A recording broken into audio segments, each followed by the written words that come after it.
Un univers complexe. Un univers parfaitement adapté à nous. D'où vient-il? A-t-il toujours existé? Sinon, comment a-t-il été formé? C'est à ces questions que nous allons essayer de répondre dans cette vidéo. Voici l'origine de l'univers selon l'islam. Il existe plein de théories et de croyances concernant l'univers. Certaines croyances, comme l'hindouisme, prétendent que l'univers a toujours existé.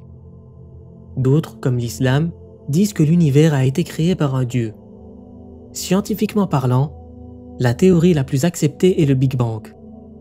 Selon cette théorie, l'univers serait né d'une énorme explosion il y a 14 milliards d'années. Seulement, cette théorie décrit la formation de l'univers, mais pas son origine.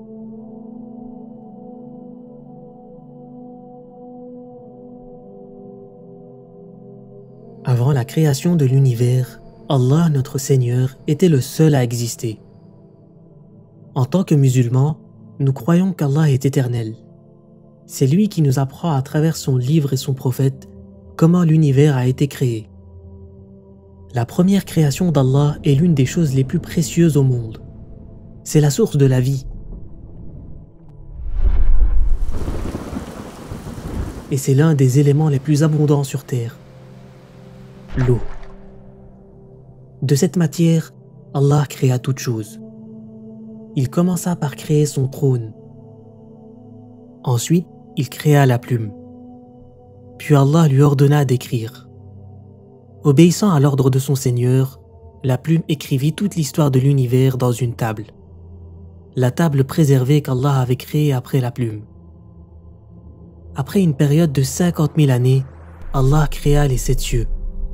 Il créa notre univers, il créa les galaxies, les étoiles, le soleil, la lune et la terre, les océans et les montagnes, les forêts et toute la vie qui s'y trouve.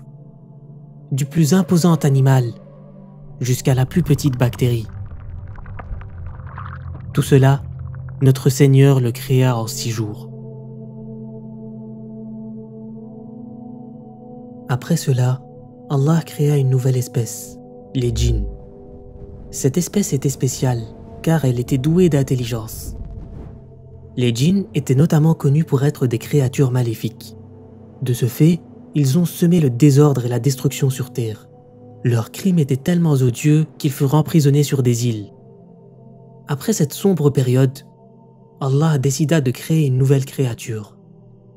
Surpris, les anges demandèrent à Allah pourquoi il voulait créer une nouvelle créature qui allait causer les mêmes problèmes que les djinns. Allah leur répondit « Je sais ce que vous ne savez pas ». Effectivement, les anges ne savaient pas que parmi les descendants de cette nouvelle créature, il y aurait des prophètes, des messagers, des pieux, des martyrs et des bien-aimés d'Allah.